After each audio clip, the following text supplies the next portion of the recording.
Polynesia in the Hot Seat, where we elevate the voices, stories, and strength of our Polynesian people across the world. We welcome all our viewers, especially the ones from the Pacific region, but also welcome those who are viewing from the United States and other parts of the world. I am your host, Chief Tasiafe Arlington, and joining me today are wonderful panel members whom I will allow to introduce themselves. So, beginning on top, Usomoni, Malolava Soifua.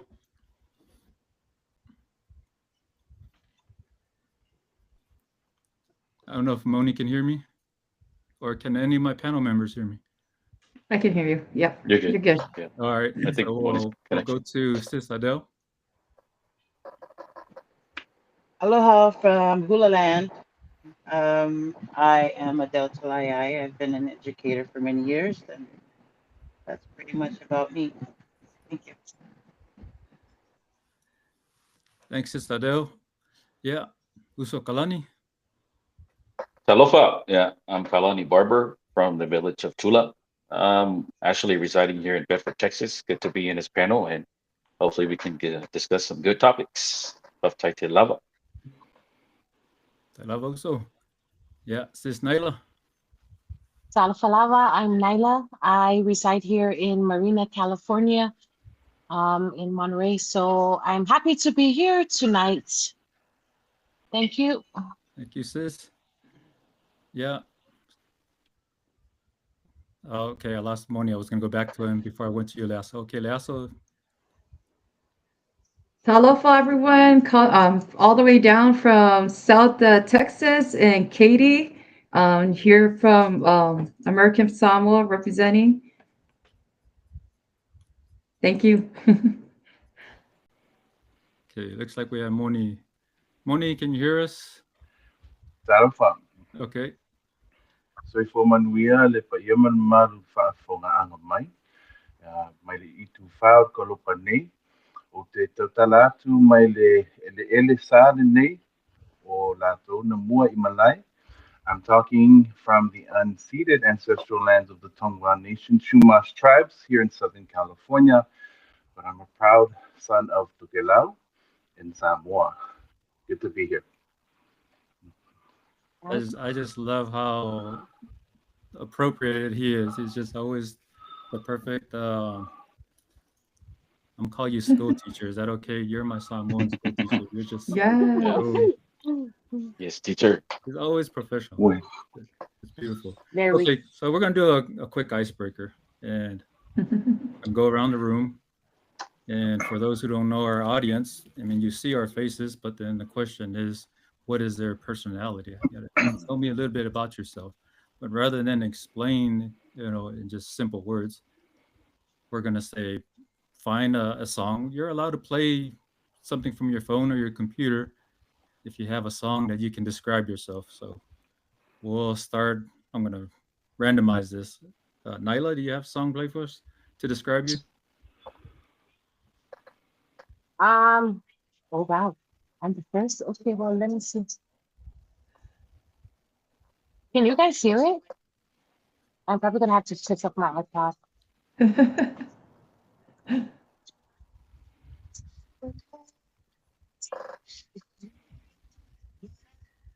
I cannot hear it. We can't hear it, Nyla. I hear some beats, but it's not coming through all the way. Did you guys hear it? It No. didn't come through. But No. go ahead and just tell us what the song is and explain why you chose that So song. if some So the song is by Daniel Bedingfield. If you're not the one. The word says it all. Nice. Everything. In and out. Oi. Up and down. Side to Side to side. side. Side to side. There you go. All right. Maro. Yeah, Uso Kalani, let's go with you. Yeah. I don't know if you guys hear it.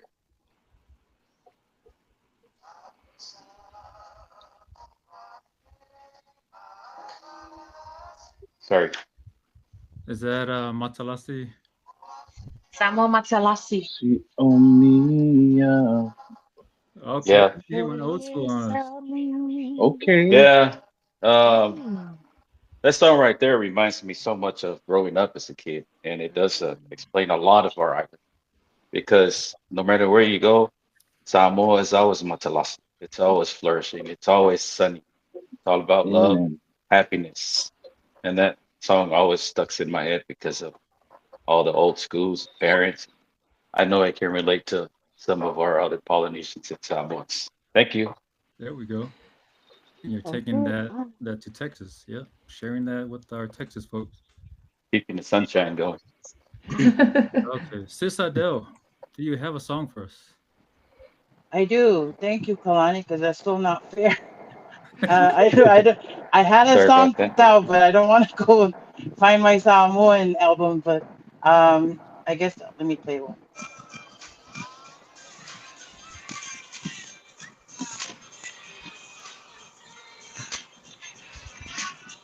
I don't know. Can you guys hear that? I can hear bits of it, but If I I'm don't really correct, know Yeah, is the it the words. Tite Pasi? summertime. Yep, summertime. Oh, Summertime. there we go. Yeah, old school. Yeah. And you chose "Summertime," Adele. Yes, Okay. unfortunately, it reveals my age, but yes.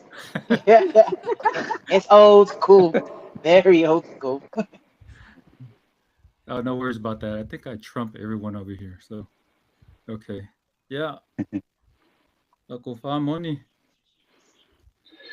I don't think I can play it, but it's "Don't You Worry About a Thing" by Bob Marley. Yes. That Woke played up in my this head. morning, Oh, yes. greeted by the rising sun. There we go. Three Claro. little birds Oh my outside my doorstep, God. Yes. singing sweet songs with Oh. melody pure and true. Mm-mm. This is my message to you. Singing, don't worry Don't worry. about a thing, 'cause every little thing is gonna be alright. Baby, don't worry Oh my gosh. about a Yeah, all that's thing. missing is this Cash App, that scrolls across. Wait, yeah, but I chose that song because with all the chaos happening in the world, I truly feel that I still believe in the good of humanity, and in the end, it'll all work out, and everything will be all right. Yeah. Yeah, ola o Yes. pesenan o fitfilia awale tato ngayon nga. Paftay mo na Malo. Love banoa. it. I love Malo de it. Yeah, Fongfonga. beautiful message to open us up. Mm. Yeah. Yeah. Sis Leasu. Okay, since I can't sing, I'm going to try to play this music. Don't disappoint DJ Ron with your music. Right. Wait, I think I am. Carry from the day of his he closed the eyes of my feet. He feeds the lambs in his fold. hmm. So, I don't know. Do you guys know what that song is? Consider the lilies. Yes. Yes. Consider the lilies. I like it. It's one of my favorite only because I love lilies and my favorite color is yellow, even though I don't wear it, but it to me it's happy, it's peaceful, and I always tell myself one day I'll be able to be in that peace, but for now, I have to get through the chaos first. But that's always like right there at arm's reach for me, that the peace all over the world and within myself. So Love it, Sis I, Nice. Leasu. Just Great perfect. job. I mean, everyone. So, I don't know if mine will play, but okay. So mine is not playing, but my song I chose was Lava Lava Samoa, and I was trying to play it. And the reason Mm. why That song hits home to me. Is my I always call it my rags to riches story. Kamasuru i Samoa. Mhm. And I usually, when I run into folks that know me from home, it's usually the story that they share about me. Oh man, look at I remember you from back in the day. You always wore you were a fob back then. It's a comical story that's told, like it's meant out of fun, but then it always hits home deep in my heart because it's true, right? It's what I wore, but it's a reflection of what my parents were able to buy for me. But then I look at where I'm at now. I'll always It's the humbleness that it reminds me of where I came from. Don't ever forget, where you started at. So I always say with pride, I'm a fob because that's my roots. So that's my story. But thanks to all of you guys for the wonderful participation there.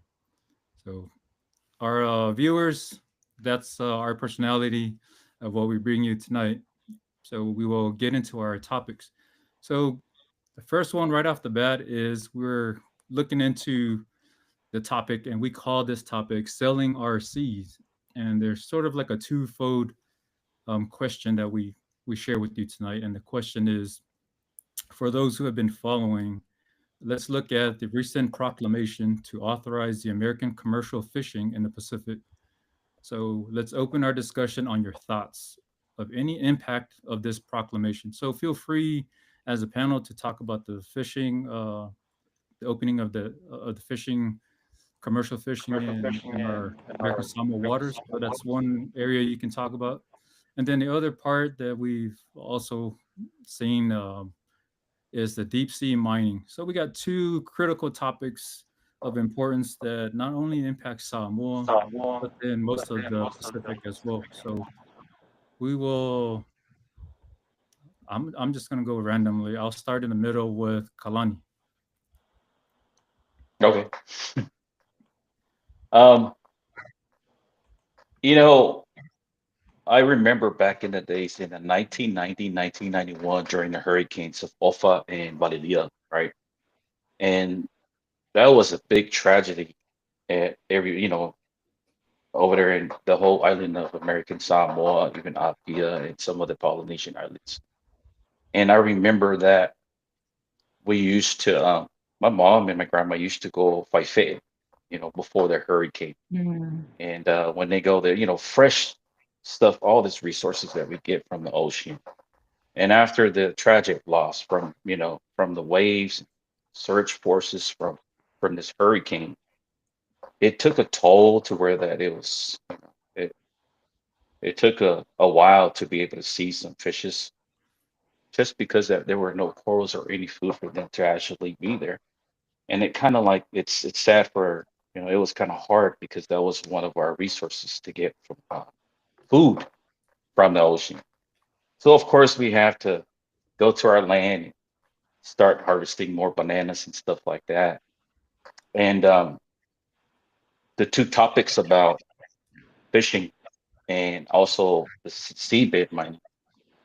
My take on that is that if there's commercials fishing and a lot of these other people or other company that may fish at our shores, and also when the seabed mining happens, I think there will be a big impact to our people. Um, I know that I'm talking with two different subjects, but if the panel don't mind or our viewers, that I will shift over to the seabed mining, what it Yeah, will take effect.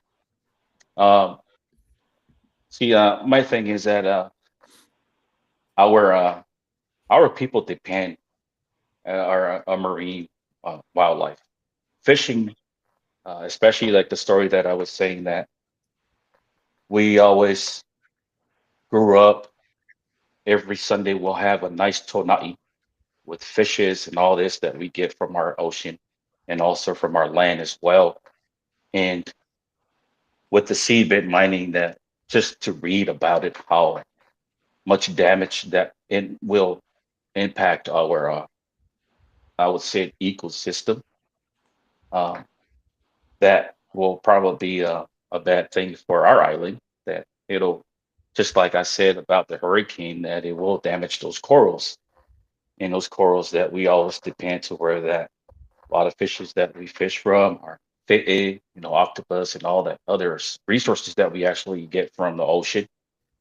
So my take on it is that I know that these big companies, that their argument is always about the global green energy and stuff like that. But my question is it relevant for the islands? All these islands out there. Why are we actually have to suffer from this? That with all the batteries and all these uh, things that these companies are actually focusing on. And big company only focus on one thing, and I think that's money. And they can argue for the global energy transitions and all the tech supplies. But the people of Polynesia depends on our marine ecosystem. It's our culture identity, our livelihood, and our spiritual beliefs. These are top resources that we actually depend on. So not to go more into this, and I know that some of our panels may have good thoughts about it and everything, but my take is that we should look into it to where that not to sell our ocean and our sea to all these companies, and then knowing that it'll suffer our generations. Are They're not here yet, so that's my take upon it. So high level. Okay, Lava, Kalani. Okay, Leaso, do you want to tackle this one? So I kind of feel like back in April 2025, when they signed the bill to change to protecting the ocean close to our Pacific island by stopping all of international coming close by to do commercial fishing there. Um, so I honestly thought that this was going to be good for our people, that we were finally going to be allowed to do our own commercial fishing out there. But after really deep diving into investigating what was really going on, we were actually just replacing international with US commercial fishing. Okay, I'm good with that. I'm okay with commercial fishing, US flags all over our Pacific island. But what I didn't understand was, okay, so we just replaced, but we're still having issues by not allowing our own people to fish outwards. We're not able to get fish coming in because they're still doing the same thing that international commercial fishing did. We just replaced it with US commercial fishing. Now, this is kind of weird and call it a conspiracy theory, but it's funny how this is coming about this year in 2025 in April, right when the sea mining is about to expire to where it's going to open up. So when you think about that, that means with US commercial fishing being around that territory, about maybe 200 square miles of ocean, that gives them the monopoly to take that portion of mining to US, but that just continues to cause so much harm to our coral, our fishing, to our livelihood. So it still feels like it's more business for money and it's not helping our people. And it's to the point where I feel like, are we for the people or are we for the money? Because it's not causing any solutions. It's just causing more problems, but just with new companies. That's just my thought on it. And I don't agree with what's currently going on, because just like what Kalani said, it's just going to cause more problems with our livelihood, especially us as Polynesian people. We depend on our sea for food. So Okay, thanks, Leaso. Now, mhm.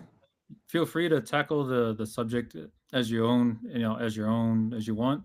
But if you also want to either add on or counter what was previously said, that's also open. Sis Naila.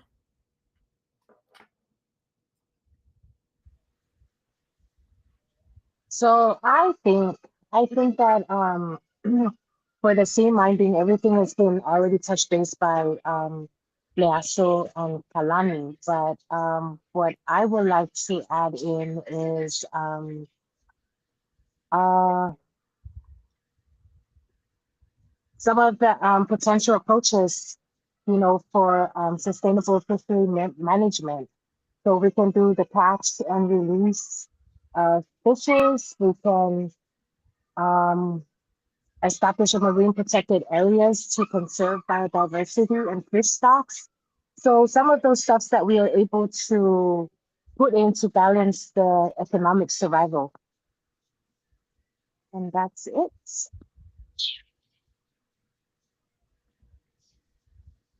And you mentioned catch and release. Okay, I just want to make sure I capture that. I'll come back to that as we allow the other panel members. Sis Adele, do you want to tackle this one? Hi, sure. I just wanted to put in context. My sister just gave me like an hour ago what the topics were for today. So I'm Mhm. just going to try my best with whatever I have, because usually Google is my best friend, but right now I can't Google anything. So I'm going to just echo what Kalani actually mentioned about seabed mining. Keeping Mm, in mind what's going on in Brazil, where you have the Amazon forest.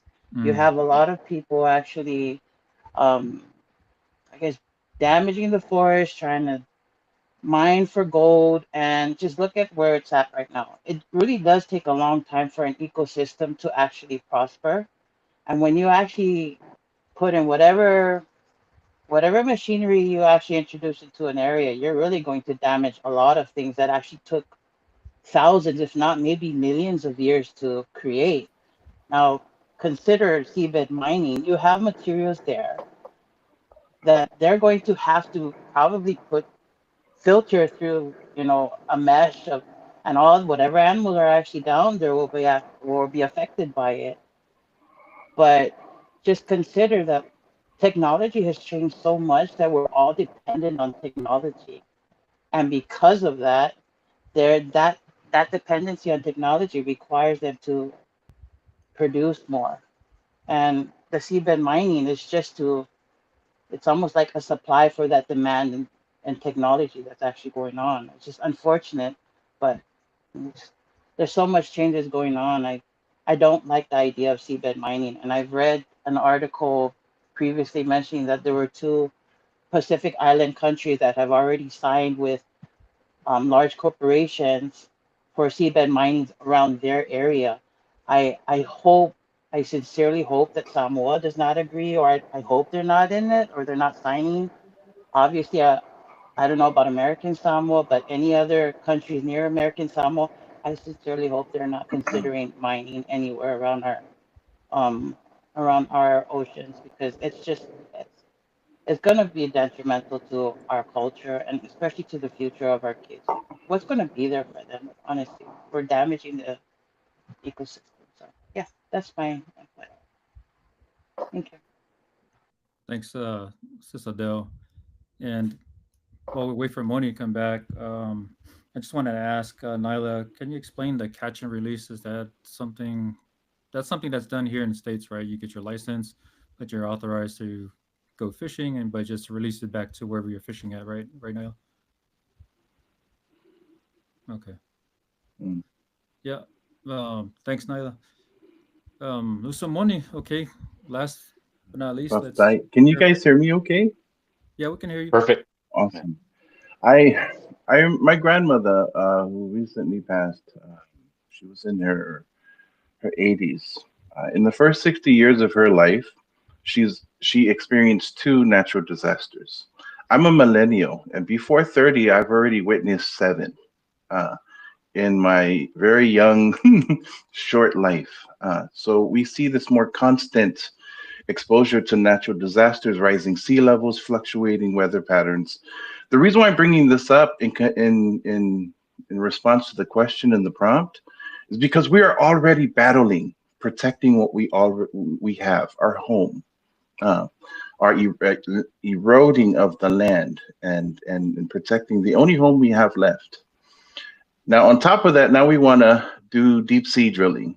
Uh, I feel like we are now making a choice between economic development and financial revenue versus the health and security of our homes and our oceans.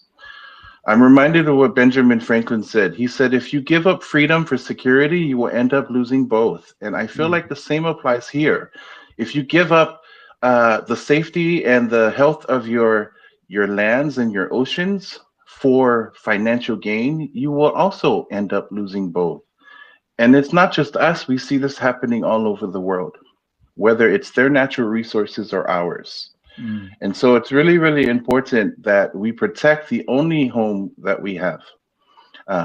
Now, when we saw that protection of the 500,000 nautical miles from our shores for local fisheries and for our own people, that was beautiful. Why? Because there's a relationship between us and nature. E leva atato fa'asinomanga, malitato si'o-si'omanga. There's a relationship between our cultural identity and our environment. The principle of reciprocity, this reciprocal relationship in harmony. In other words, we take care of the environment and the environment will take care of us. We were taught this from our ancestors. We were taught this from our parents. And I truly feel there's also a Samoan saying, "Fili fili letai se angava," which basically means let the ocean choose its master. And it already did. It chose us. Tato tangata Pacifica. We are stewards of the largest continent in the planet, and that is the Blue Pacific. And as stewards, no one knows the ocean more than us.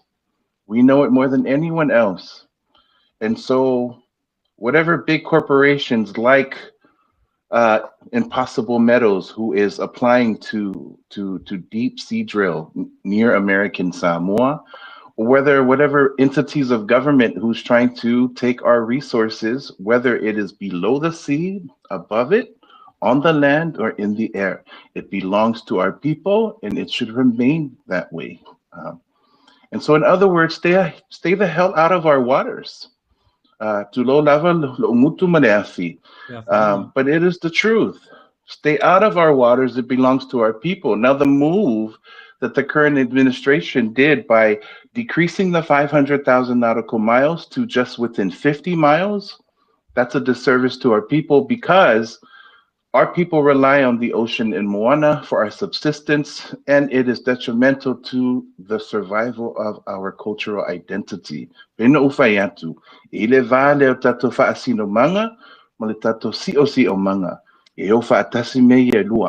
And the two must go together in order for us to survive, especially in this global economy. Now, I think the two subjects are related to each other, whether it is deep sea drilling or whether it is fisheries, because they both have to deal with our marine life. And already we are struggling with surviving with our marine life, whether it's the least emission of carbon into the atmosphere. We are the most impact when it comes to rising sea levels and fluctuating weather patterns. We're already dealing with what's above water. Don't add to our distress with what's going to happen below the water. And so, again, Impossible Metals wants to take these nutrients from our deep sea seabeds for what? For their gain. And their justification is, oh, we're going to make sure that we create jobs. Look, let's not sell out our waters for 30 pieces of silver. Just because you hang trinkets in front of our face to persuade us and make us feel like, oh, we're going to gain in the end, that's non-negotiable. And the reason why it's non-negotiable, because water is life, and we are life. And as stewards of Pacifica, we must protect the only home we have left. Samoa, Tonga, Kiribati, Nauru, Hawaii, Marshallese, Northern Marianas, whether you're Micronesian, Melanesian, or Polynesian, we have to stick together. Now, have we made steps to try and build a coalition? Yes, we have. You have the Pacific Island Forum, which is a coalition of 18 countries, island nations, who try to rally together as leverage in conjunction with the global economy.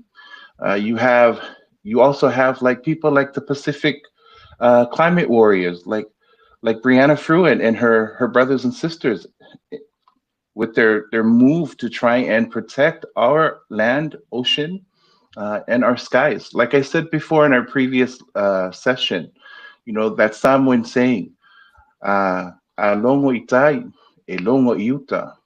If the sea feels it, the land will too. Mm-hmm. And like Brother Kalani said, because of the hurricane, they had to move from their subsistence from the ocean and go to agriculture on the land.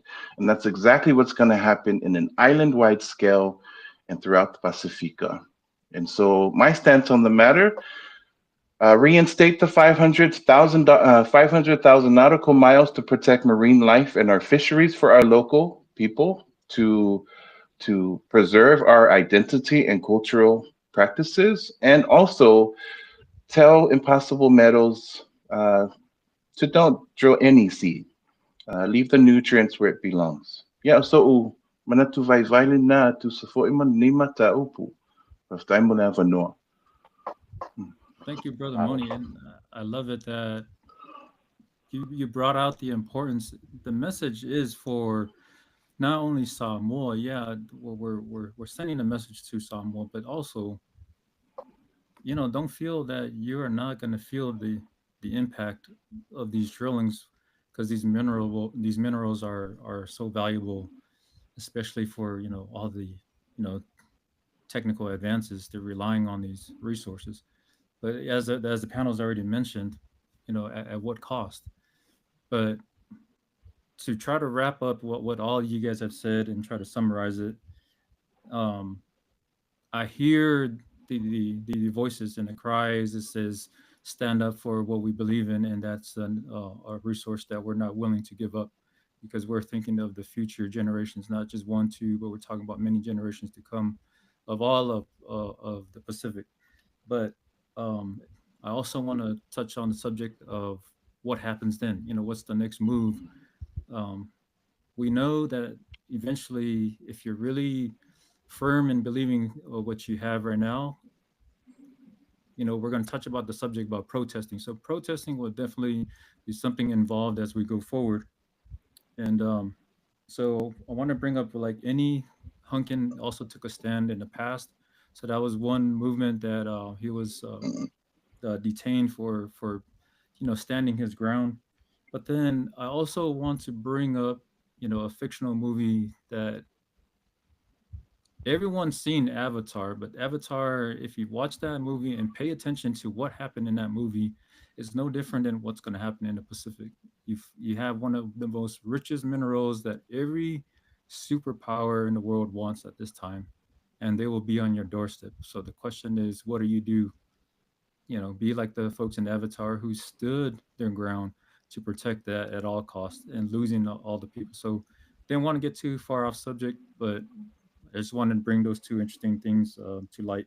And thanks to Brother Moni for also mentioning all the coalitions, and there's a lot of work that's going on behind the scenes.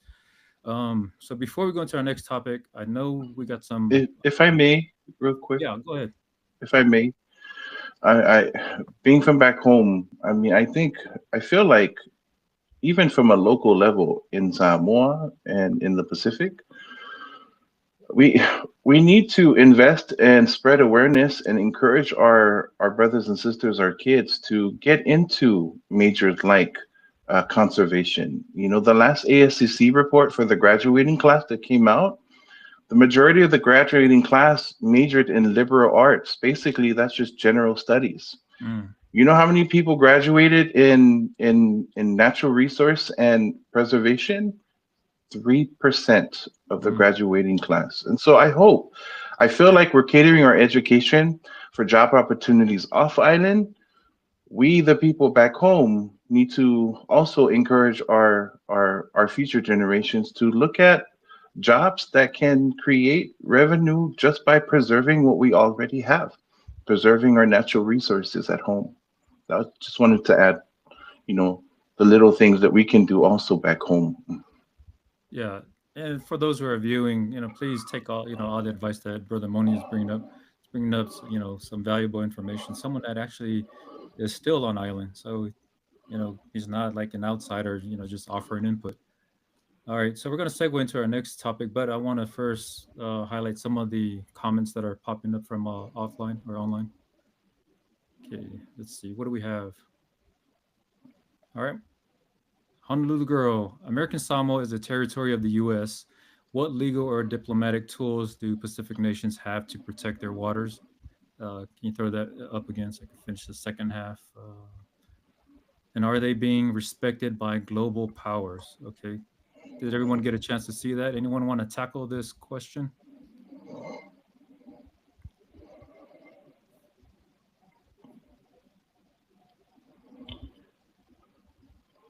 Can you repeat the question, please? Yeah.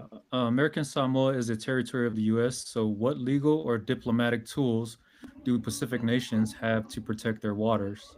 And are they being respected by the global powers? Thank you. Thank you for the question. Man, I feel like I was in a pageant. Please repeat the question, please. Thank you for the question. So yes, American Samoa is a territory of the United States. However, because of the defeat of the Organic Act 4500 that was defeated in Congress, our official name is the Unincorporated Unorganized Territory of American Samoa. Because we're unorganized and unincorporated, that means the Constitution is only partially applied, meaning although we're under the jurisdiction of the Department of Interior, our local government and our local voted legislature, the Fono, and our executive branch can also put sanctions, as we have.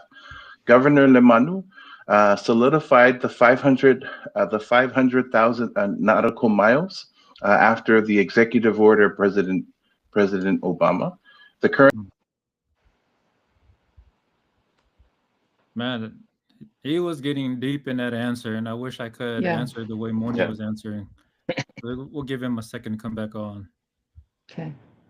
We have another comment. All right. So Janice says, thank you for making us aware of what's going on in our island. We definitely need to protect our home. Okay. Amen to that. So as we're waiting, Brother Moni, talk about someone that knows the subject and Yeah. reference. So while we're waiting on him, I do know that. Oh, he's coming back. I'd rather have him explain more better than me. Yeah. Yeah, Hello? go ahead, Brother Moni. Yeah, you know what? I think the minute I mentioned, certain agencies will compare live.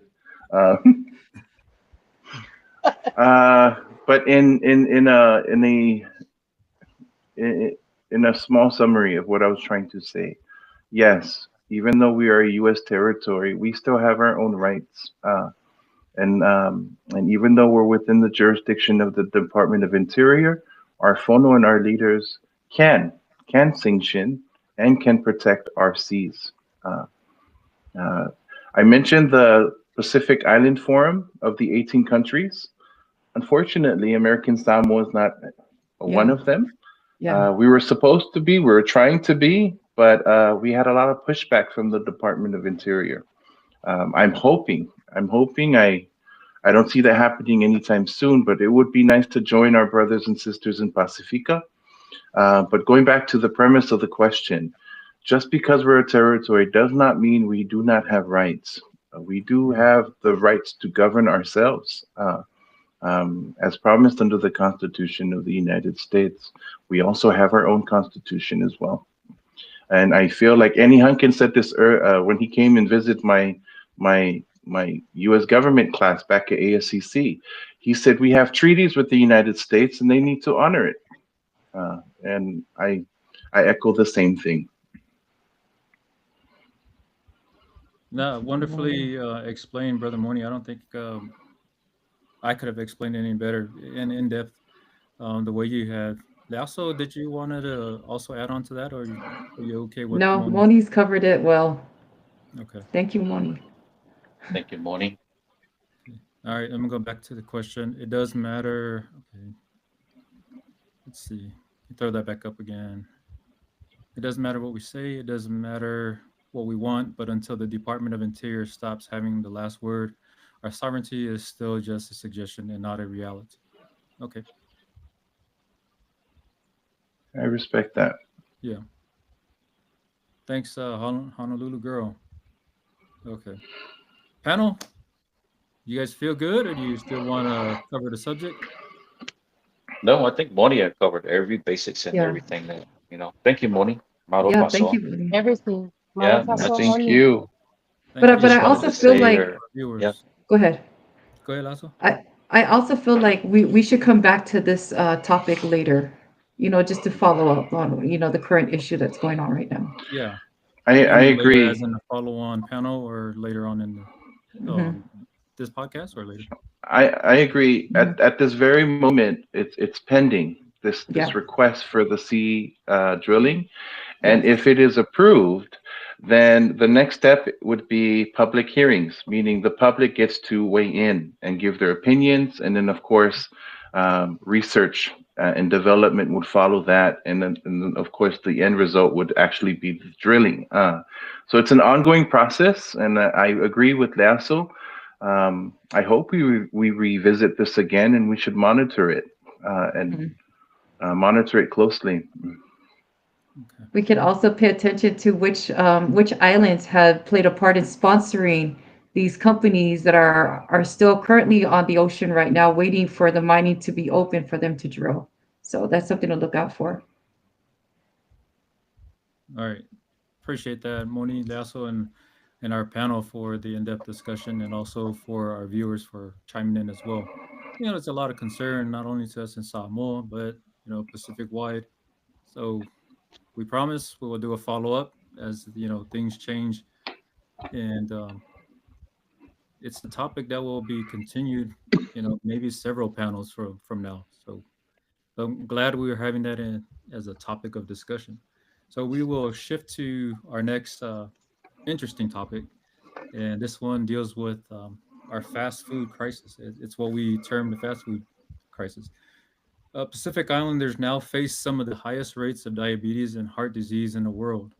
The rise of fast food culture has deeply affected and our traditional ways of eating and living, threatening not just our health but our heritage. So, the question is to the panel and for our viewers: how do we reclaim our health without losing our culture or our convenience?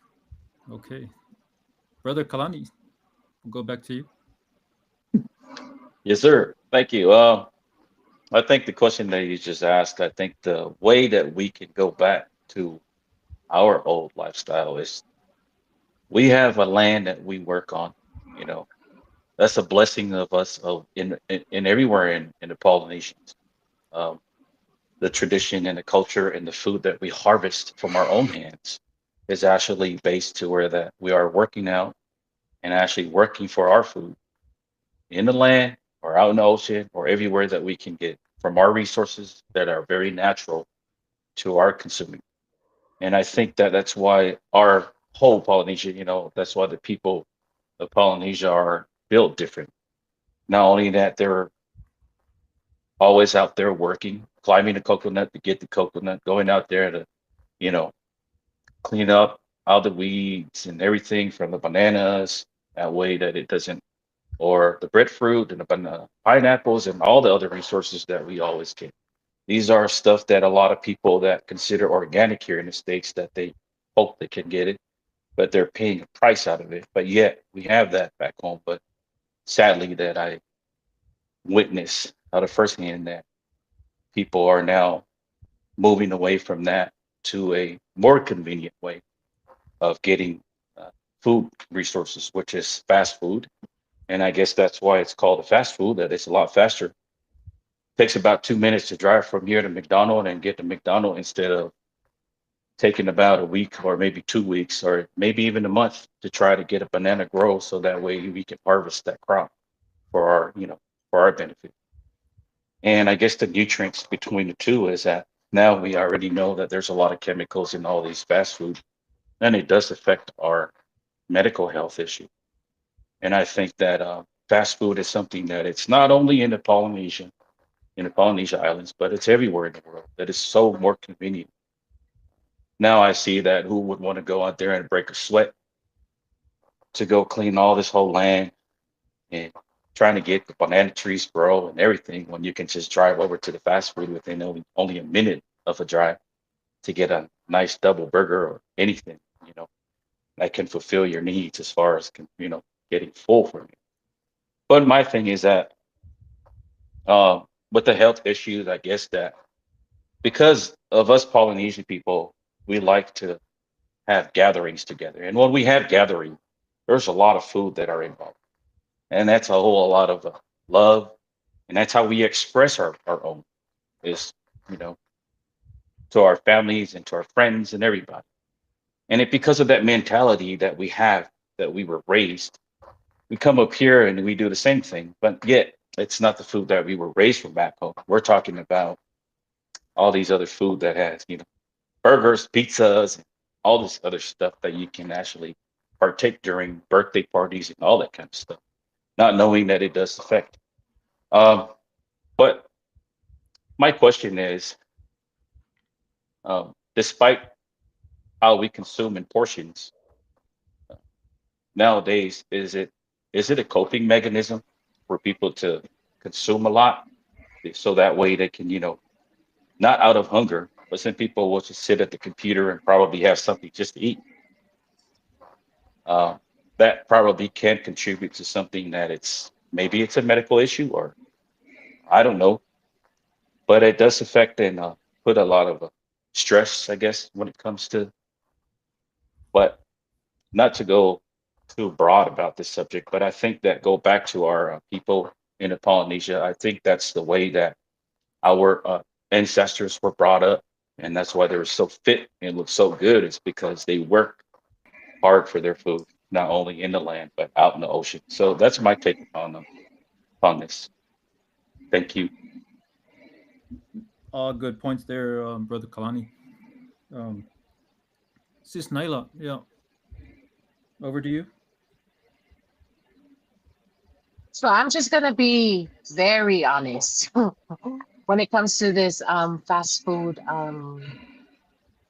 places. We've gotten very lazy. And I'm not gonna lie because I do the same thing too, because it's convenient, just like what Kalani said. It's so convenient that when we're rushing home from work or we think that it's just an easy way out just to please our kids or us because it's there.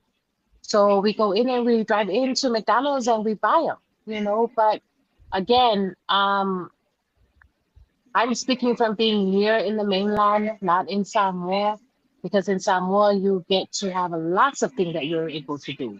Just like what Kalani said.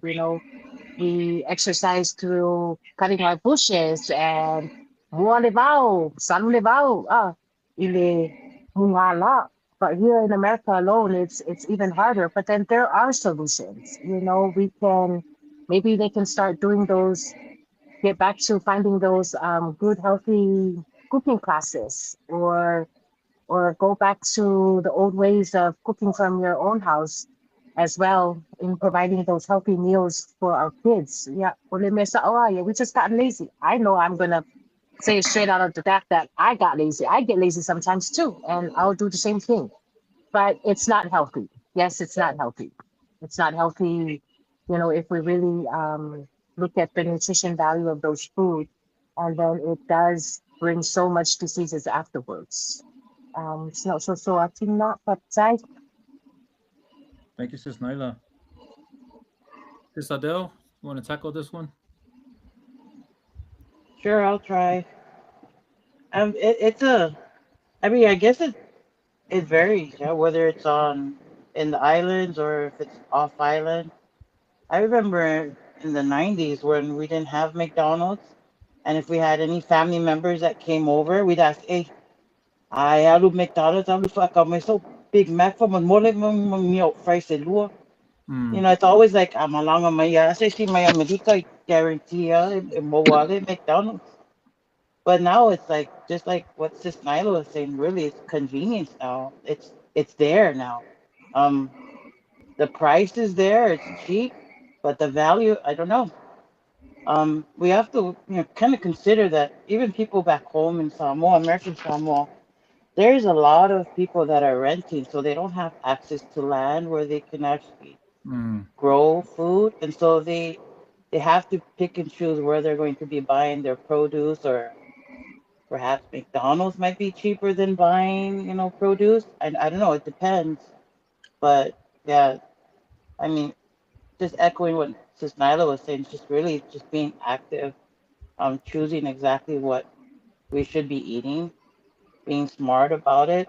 It's kind of heartbreaking just to see Pacific Islanders walking around with these bandaged legs, and you could automatically tell, okay, obviously that person might actually have diabetes. And it's hard to see when you go home that a lot of them are actually young. It's Yeah. they're getting younger. Like I remember in the '90s, I growing up in American Samoa, it's just you never really saw anybody, their legs bandaged. mm. People were just active and walking around. Never once did you ever see that many people on wheelchairs that were young. Nowadays, you pretty much see 40-year-olds, 50-year-olds on wheelchairs. I mean, it's concerning. I don't know unless it hits hard to people. It's gonna continue. Um, but it is something that there has to be dialogue on. Just reminding people about living an active lifestyle and by being smart with our choices of food preparation. Yeah, that's all. Thanks, Adele. So before we go to Brother Moni, I think I see some comments. I just want to bring in some of the comments, just to expand what the audience is thinking and what they're asking. Okay, so a lot of these fast foods are just processed and are also causing people to develop diabetes, hypertension, and chronic illnesses. Okay, and we know obesity is a major issue in Polynesian communities, but many of our people are eating to survive emotional pain, especially from abuse. Okay, so what do we have here? What trauma-informed, culturally grounded solutions do you recommend for healing both the body and heart? So uh, now we have several more questions, you know, to look at. Um, w- we, the Kanaka Maoli, Molokai, have no big city life things here like fast food restaurants, shopping malls, or other things like that. We don't even have traffic lights on Molokai. So Hmm. Sean is sharing, and one of my favorite drinks from Samoa is Vailima. Okay, so we can go around again if anyone wants to tackle, but I'll turn it to Moni. You can feel free to incorporate any of those questions that are arising, or just go with the original ones. Faftai, those are valid questions, and those are also valid comments. And I think we all can resonate with those questions and those comments. Before I share what I have to say, let me just full disclosure: I am a product of McDonald's, Burger King, and Jack in the Box, Hey, we all and are. so when I'm talking about these things, I'm not talking to you. I'm talking to us, to all of us. With Amen. that said, um, I this whole dependence of convenience, and that's the word. It's convenience, and convenient really morphed into us being lazy, and that was said on the panel earlier, and I totally agree. And I feel like, when we look at going back to the land, uh, going back to our culture, ileva, leva tato fasi no manga matato si o manga. And again, here's another way of how our cultural identity is impacted by the lack of utilizing our environment. Uh, and so going back home and you think, going back in history, everything was agriculture. Everything was agriculture. Everything was ocean. Everything was environment. Uh, it was not until the mid 19th century, 20th century, not until like the World War II era. Because of the military coming into our society, you saw the call for a lot of people who were subsistence on agriculture now leaving the plantation fields to now work in the suburbs area of town because of our development and urban development, the age of industry. And so you saw a decline in our agriculture. Therefore, you also saw a decline in our healthy food intake. And because of this, we went through a shortage in the mid 1940s, 1950s of food. And the answer to that was, well, let's bring food from outside. Let's bring processed foods, which made it so much easier for us to consume than working in the hot sun and the pouring rain for months, and to bring taro and tamu and whatnot on our tables. And so that really convenience really brought down the downfall and the down trend of our agriculture input. But then we discovered, as we became more developed, the power of trade. And when we decided, hey, we can trade our imports and our crops, we were yielding. And because of our ports and we were trading with our brothers and sisters, our economy was booming. So much that in 1963, President Lyndon B. Johnson, and yes, the hospital was named after him, came to American Samoa to say thank you because we were the first territory to willingly pay federal taxes. Because we had money. We were trading. Sadly, just 20 years later, we became a Medicaid state. Now, what does that mean? That means 100% of our population is below the poverty level. Therefore, we saw the big handouts and the convenience of food stamps. The problem with food stamps is that you can only use food stamps for food that is provided to you. And that was a lot of processed foods. You couldn't use food stamps for kalo. You couldn't use food stamps for taro, banana, papaya, fruits, or anything from the land. You can only use food stamps for processed foods that were being imported into our territory. And that's where you saw the downfall of a lot of our people's health conditions.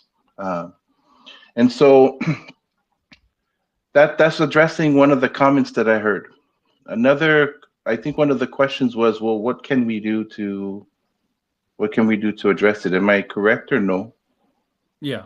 Yeah. What solutions? Okay. Yeah. Well, the same thing I said from the last topic. Let's invest more in agriculture. One of the reasons why we became a Medicaid state was because within those 20 years, since Lyndon B. Johnson to 1980, the United States government did something that was really detrimental to our economy. They took away our ports and our freedom to trade. And because we couldn't trade our exports of crops, there was no reason to crop anymore. And then we saw the rise of the convenience of processed foods and the convenience of going away from agriculture, which was one of the backbones of our economy, to now getting factory jobs and warehouse jobs and jobs in the city.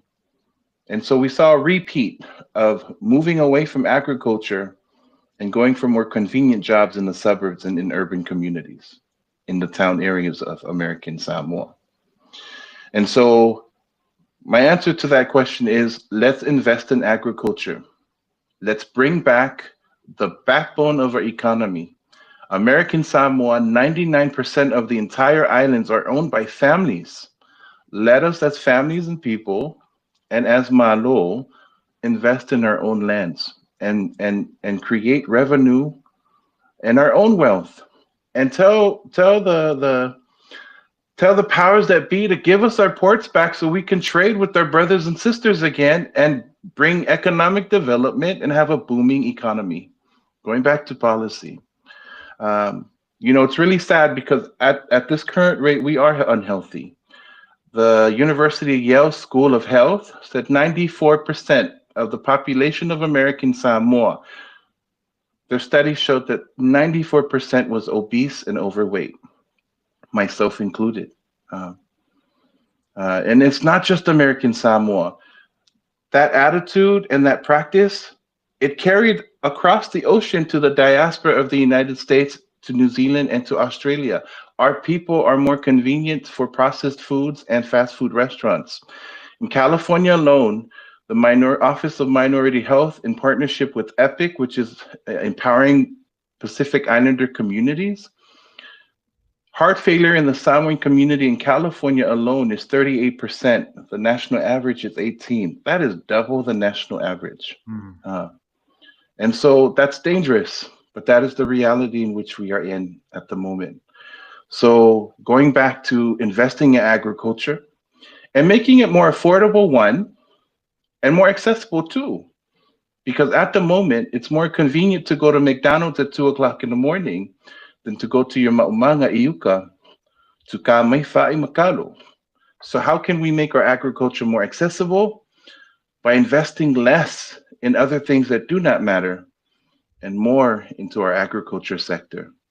Bring back our fa'i and our kalo back to our tables again and make people proud to be a farmer because that's where we all came from.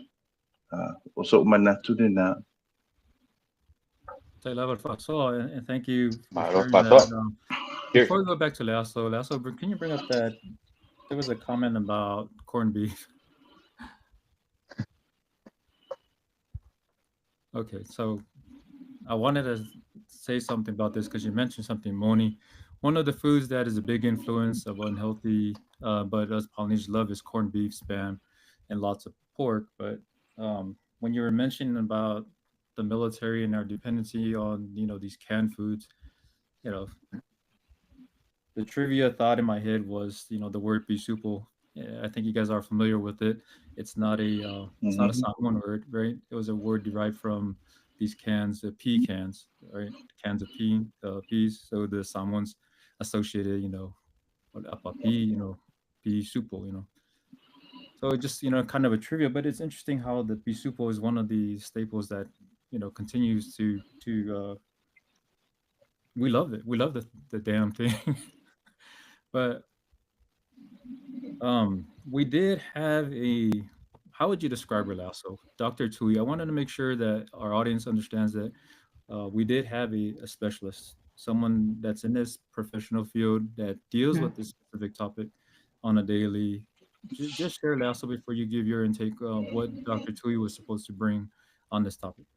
So Dr. Tui is a physician and she specializes in weight loss and a lot of other different things. So look her up. I'll put her information out there, but she had a family illness going on. And so family obligations she had to attend to last minute. But most definitely she'll be at the next panel. But she was one to bring that expertise to the table in regards to health wise. Yeah, and the reason why I bring her up is because every time we talk about these sensitive topics, the next follow-on question is, well, who has the professional background to, to talk about um, these issues? So to calm the fears or all the anyone that's going to view this later, yes, we understood the importance of this topic. It does hit us, dear to heart, and that's why we brought someone who takes this very seriously. And unfortunately, she couldn't be with us today. So, Lasso, did you want to add on to this topic, or Yeah, real quick. So growing up, and my sister, my family knows this about me. I like to run, and so I would run from Malailoa all the way down to all the way like all the way to where the airport is. Go to Lions Park, all the way back up to Malaimi, Pavayai, and back to Malailoa. So that was that's a my lot of running. usual trail of running, and and I would eat like it's nothing, but when I eat, it was mostly like banana taro. Because I would cook. I was mostly I don't cook indoor. My sister them does all that stuff. I would be outside following the popo, cooking, doing the saka and everything. And so we ate a lot of food from our plantation. It was when McDonald's just came about after I graduated from high school, and I started to eat McDonald's. That's when I noticed as much as I was maintaining my weight, I just couldn't lose that extra 5 pounds. And that started when I ate fast food, and it was so weird. And so I took that feeling and because I always make sure to, I was I try to keep, healthy and I had a weight scale and everything.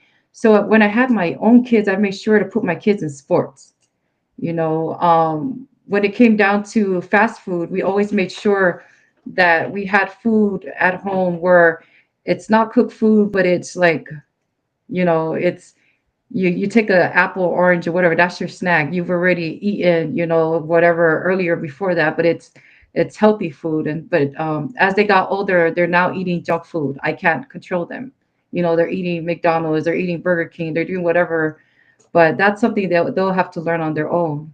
But I just wanted to bring that out there as no matter what I did with working out, I couldn't lose that extra weight until I stopped eating fast food completely. That's when my body started to pick up on the weight loss. And not to say that I haven't eaten McDonald's in maybe 2 years, I think, or yeah. But I have noticed changes in my skin and my in my health. And when I walk, it doesn't hurt to walk. Just like I used to be like that, where I get up when I wake up in the morning and start to get off my bed, it hurts to step on my feet. And so I noticed after making those small changes, it helped me health wise, and it helped save money from going to the doctor a lot. And so, what do we do to save money instead of going to the fast food? We buy chunks of food that'll last us. That's easy to cook, easy to get by. Being a mother of six, you have to improvise, and you really have to budget. But that's just my take on the fast food part with my experience. No, panel, thanks again, and thanks to our audience for chiming in on the subject. Very important. You know, I know it's important to the Pacific Islands, but this one, I think it's unique to Samoa because we've seen the numbers, we've seen the data. The numbers for us Samoan people are definitely, it's shocking compared to the other Pacific Islands, and we can't really say, yeah, because we're unique.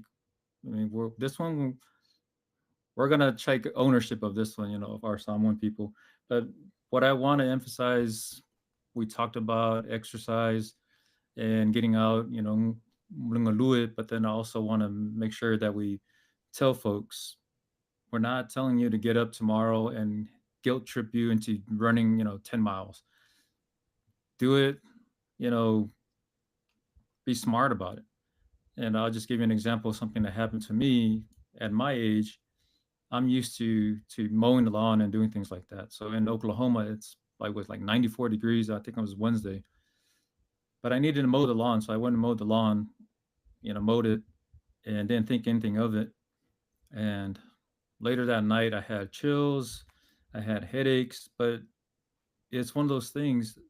I felt like I had to exercise, because your body needs it, but at the same time, I wasn't being smart about it. And I got out there, and I got pretty much sick. I was facing I was like a heat injury, as the military would say, like someone that's suffering from like a heat casualty. So hydrate yourself, but be safe. If you're one that has health conditions, please go see a doctor if you before jumping into any exercise regimen, especially if you're not the type of person that does that. So that's all I wanted to add to this subject. But we probably will continue this when Dr. Tui joins us. Panel, you guys good with this, or you guys want to continue?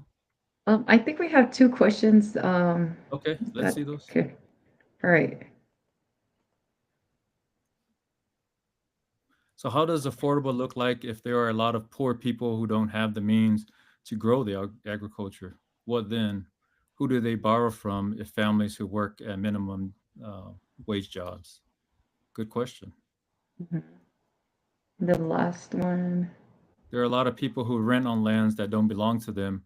Who do they go to if lands don't belong to them?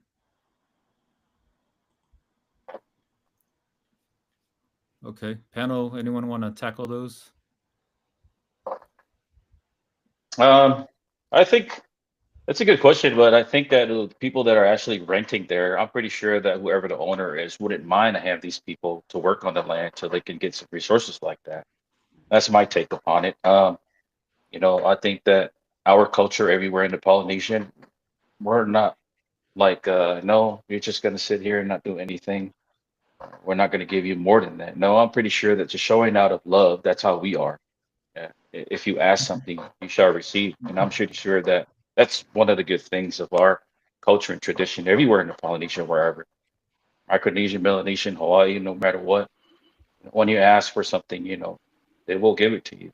And I'm pretty sure that um, that there's sometimes that lima vai vai and I'm pretty sure that there's always ways that you can But if the question is refer up here in the states that people are living can't afford some of these, I'm pretty sure that there are programs out there that can help.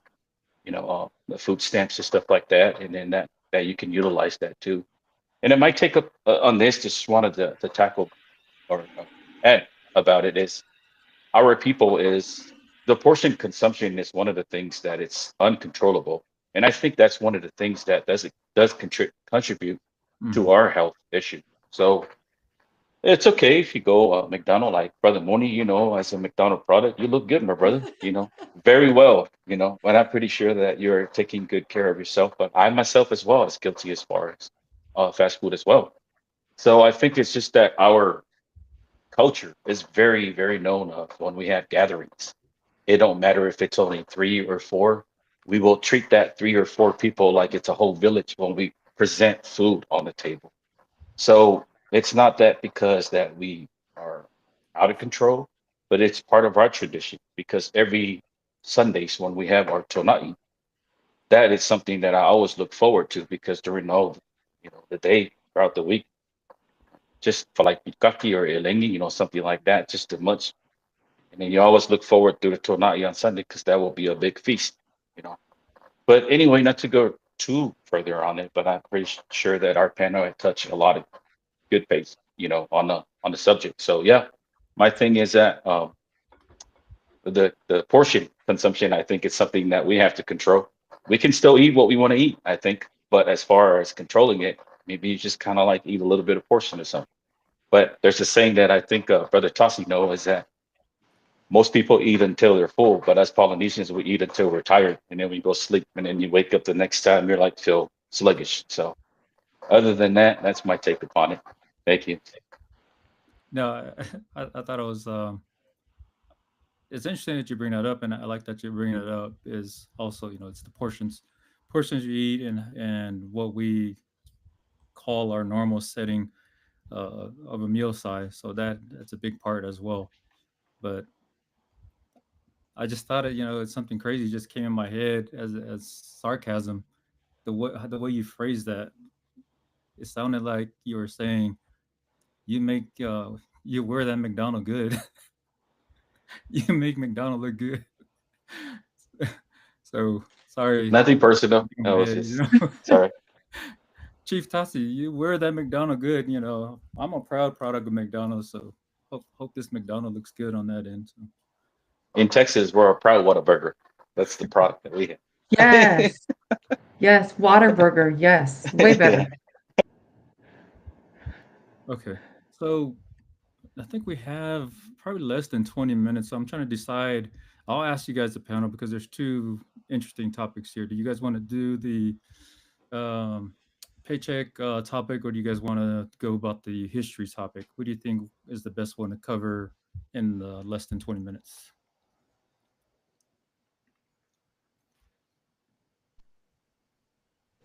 I think our history will be Tuna. good enough.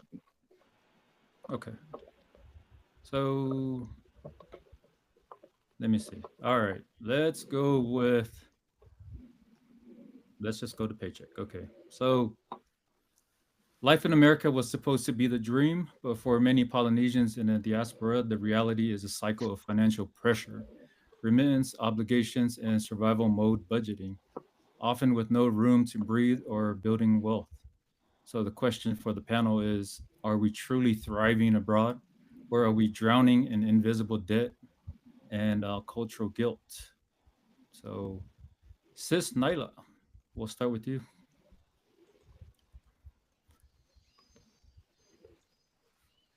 Oh, so for many of us Polynesians that are living here in America, the reality of financial struggles and cultural applications can be very overwhelming. I'm not going to lie. Um, the pressure to send money back home or participate in cultural falavelaves and stuff like that, and maintain a sense of a community can be significant. So here is my simple thought to that question alone. Because I know that us in Samoans, we have too much pride and ego. We always want to give. I owe my full. And we're quite, I pocket. And us living here in America is very hard versus those that are living back home, because this is why we pay more here, and everything here in America is money. Like I always say to a lot of everybody over there back home, yes, some of them it's money, but majority of the things is off of our land. Mo kako fale, mo fangua, mo fale, and we are not living back home. You're not living like how us here in America is living. So here is my quick thought for that question. Live within your means. Ali lava fasto, wale lava. Alim find help out this part of the lava. I'm so sorry. But then again, we don't wanna, some of us, we don't want our families back home to say because I know that we all grew up in that sense that we have so much pride that we always want to be helpful. Next week, that paycheck is going to come go towards the rent, but then yet we still try to do it because of so much pride that we have, that we don't want to say no. But then there comes that moment in time that we all have to say, hey, no can do. Uh, no matter how it is or how they take it, it is what it is. So that's just my thought for that. Yeah, I love how you tie it all together, but I'm gonna go to Sis Adele.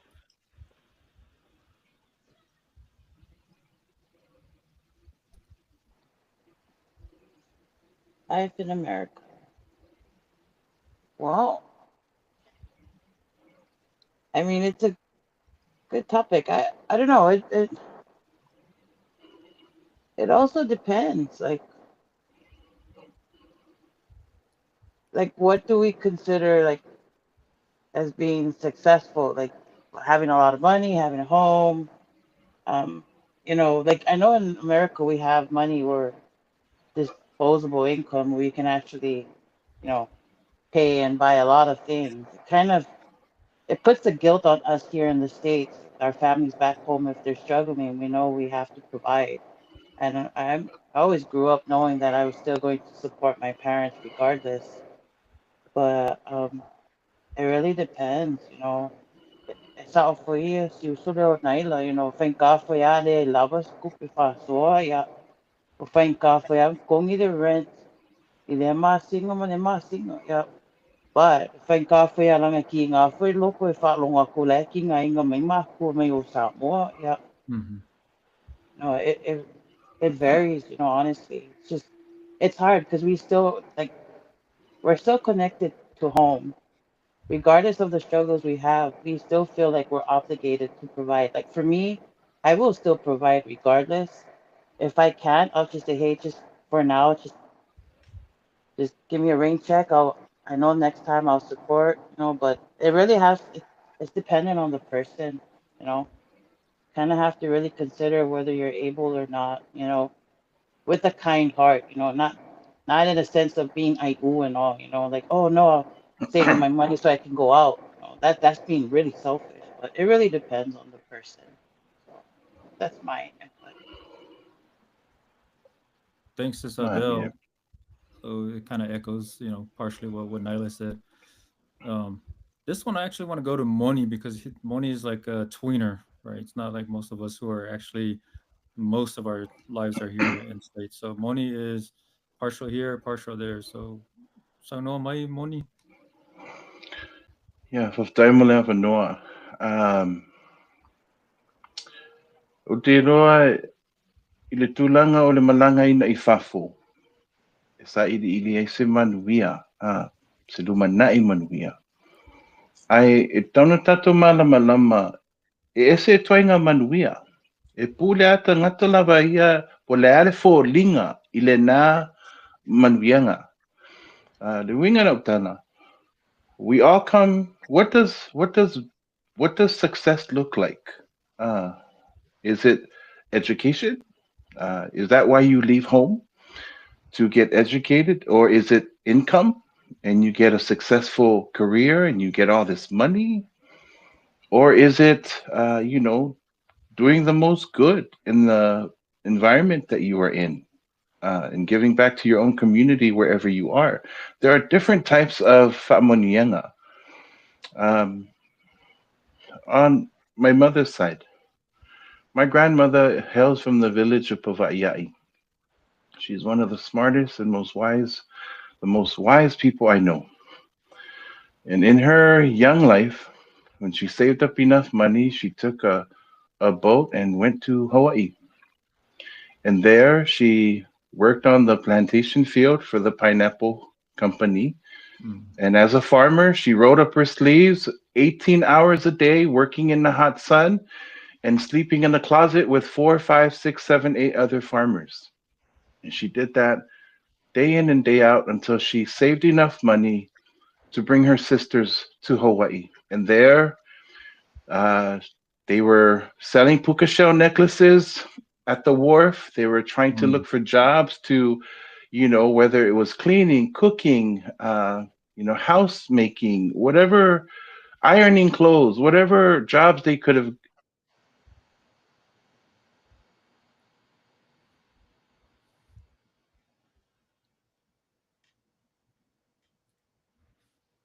It's always when he's deep in his thoughts.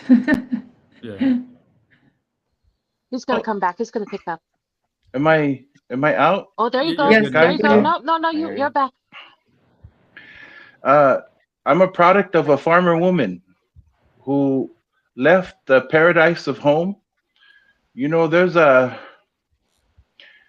saying, o le va'a I le wafu e saunga le mu, a ele o le mafu anga le nana fausi ai le va'a.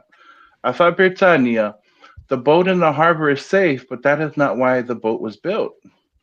It wasn't built to stay in the safety of the harbor. It was built to leave the harbor and to go out into the ocean and explore the deep and unknown, to go to the storms and embrace the rain and embrace the high waves, to embrace the unknown world out there. And so grandma left the paradise of her harbor, the safety of her harbor, because she felt that there was something better for her posterity.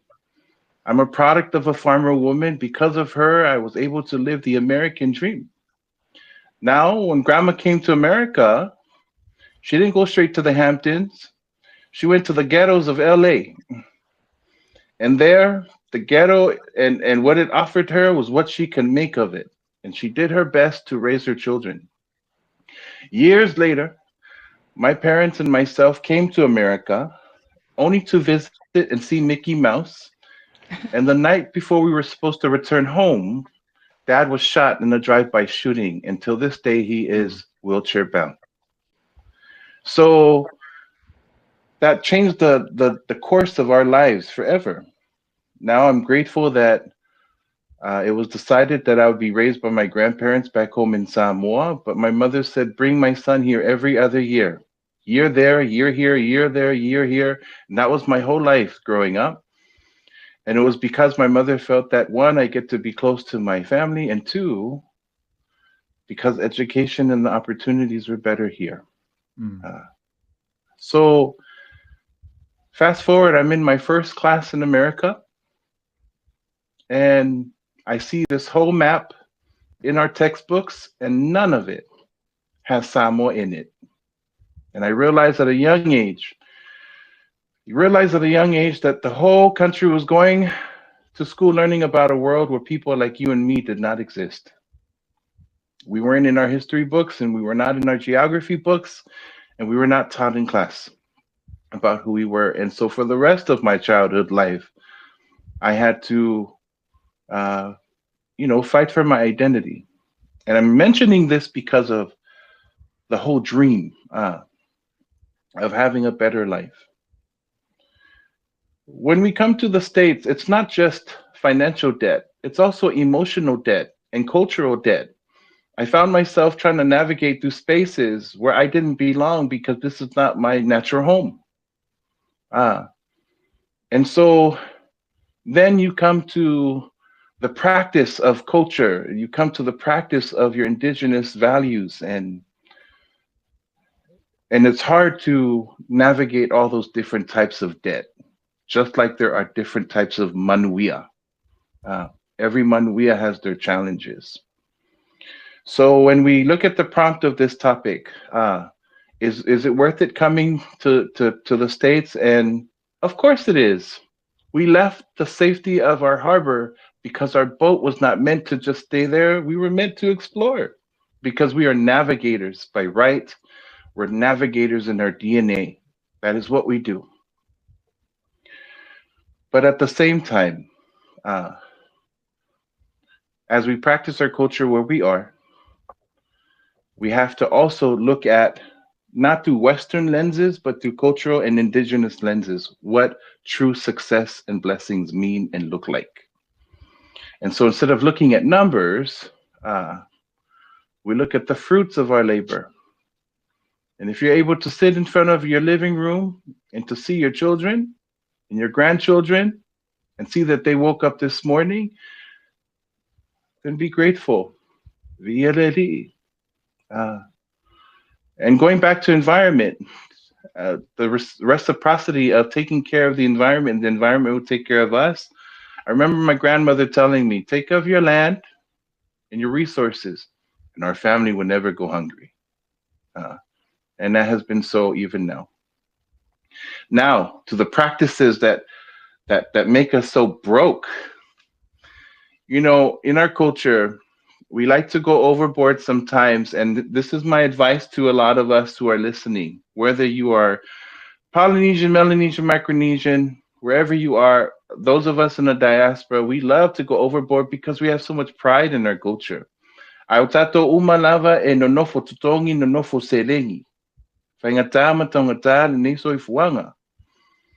But in the words of Pilolevu Twitter, if practicing your culture breaks your back and your bank account and puts your parents and family in debt, then you no longer respect culture. And so we have to look at the true essence of aSamoa. Pinasau no mai naila. Ale lava de fa'asoa, de lava. Uma. And so when we practice our culture and we practice our fa'alave'alaves and we practice the things that we're supposed to, that kind of makes us, put a hole in our pocket, let's ask ourselves, is it within our means? And if it's not, and it's okay to say, yeah, ele lava sa fa'asoa gaming ai alofa mai whamamole se kuli se ai ma kamwhai a lava sa fa'asoa vaeaso lea awa te pole o ki mankuaku oe. And so live within our means. Live within our means. There's nothing wrong with that. Our village just had a fundraiser for our Auva'a during Flag Day for our Fautasi race. In one day, our village raised $120,000. So, our family got money back home. And if you're here in the States, fa'amo molo ainga. Fa'amo molo ainga olo ononofo ilalo lo lava fale. Take care of your family that's living within your own household first. And whatever is extra that we can take back home, they will manage. They will manage. They have land, they have everything there. The cost of living is different than here. The cost of living back home is different from here. I'm not saying don't give. I'm saying give what you can. It's like in an airport when the oxygen masks come, you got to put it on yourself first before you put it on the baby. And same thing in life, Fa'aseki le leilo o langa, mawhai ona if sosoangi isi tangata tato ainga. I miss tato ainga lo nofo tapua I Samoa. Ona tato lai nofo I vafo. Ya, o tato lo o tamawhai pea sosoani. A I taumalele. That's what we call ourselves in the diaspora. Or like taumalele. That's the term that is used for us who are working here to help our families back in the motherland. But I know I'm going all over the place, maybe because of the new lighting and the new space that I came in. But no, actuality, what I'm trying to say is work within your means. It is worth coming here if you decide to leave the harbor, but never forget your home. And that's the beauty about being Polynesia, Pacifica, is that no matter what, we still have a home to go back to. Uh, so that's my 2 cents. Basta mo lang No, ako, no. don't feel like you're all over the place because I didn't see it that way. I think it's well covered. It's a broad range of important things that you covered. So nothing that you mentioned was said um out of the scope of what we're trying to capture here. So thank you again because it's important to us. We've always wanted to have someone that's on island to hear their opinion, and I know we try to bring Susanga on that as well. So it's important for us to hear that perspective because the when we used to talk about these segments, what we normally hear from our folks online, and especially the ones back home, are you know you don't know what it's like. You guys have gone, you left the islands long enough. You don't know what it is living here, but you have placed all that in perspective to tell the folks back home, yeah, I see it both ways, and this is what you guys also have to understand for those who are living off island. So I'm gonna go back to Kalania and Lasso, but Lasso, are there any comments there that we can throw in there? Just a little. So I'm a numbers person. I'm not really good with words and stuff, so I can understand things with numbers and do budgeting and all that stuff for companies and firms. But so I raised my kids in America, and being that I'm very grateful that my parents and my in-laws understands that, having a big family, they don't ask us to participate in the Fatlaves.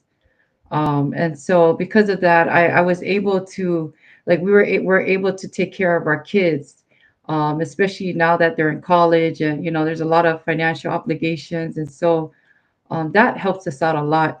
When they do need something, they'll ask us, but most likely they're the ones actually helping us all the time for our kids. And so we're very blessed in that aspect.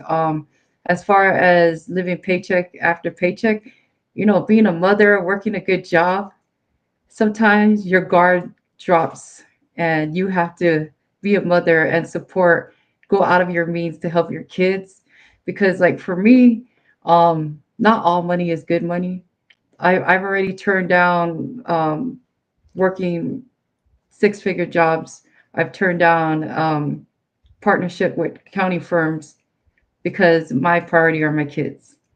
And so, and the fact that I am able to do away with Laves because both sides of the family um, wants to make sure that our kids are well taken care of first. That in itself is a blessing that we're able to do what we need to do within our means for our family. And so that's all I have for that part. Okay. And before we go to Kalani, can you see if there were? I think we had a few comments there from our viewers.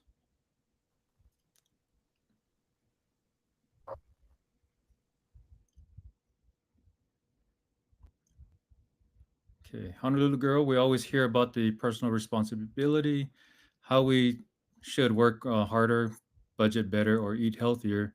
But what rarely gets talked about are the systemic barriers we face every day, like lack of air conditioner, AC. Is there a continuation on that?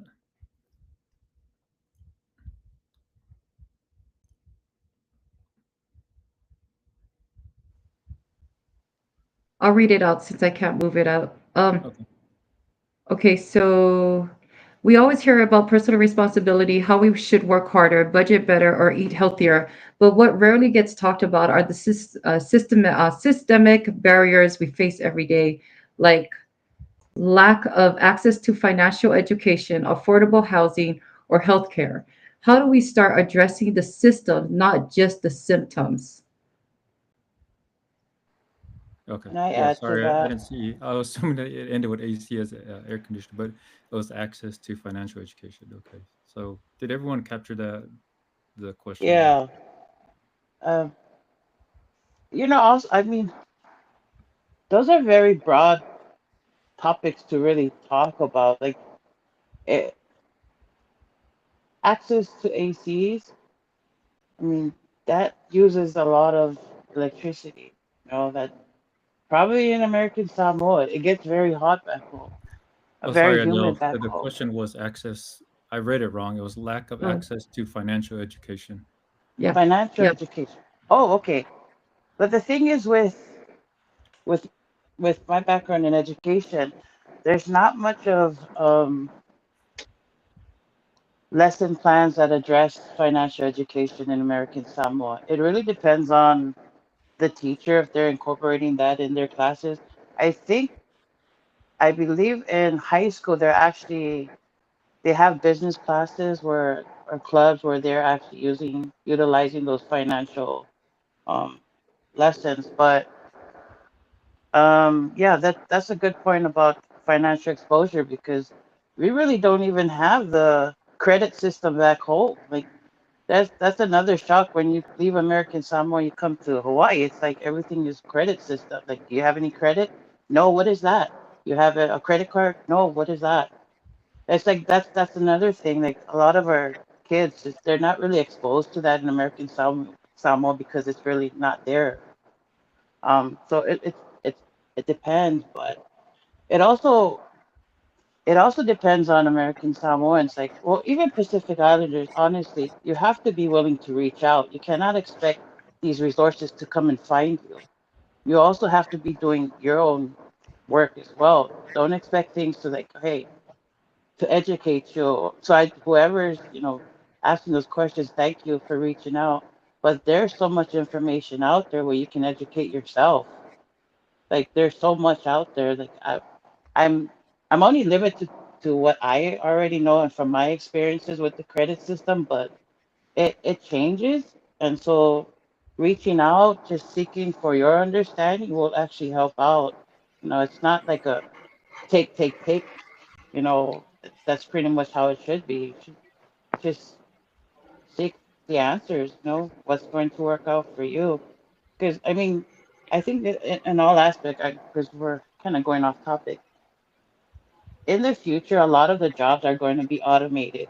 And financial advisors, a lot of jobs that are so repetitive is going to be automated. So consider this if try to find something that you know will actually be there in the future, any kind of jobs, anything in technology, anything in computers that will still be there. That's what our kids should be aiming for. Because if it's something that's repetitive, guarantee it's going to be automated. So our kids, there is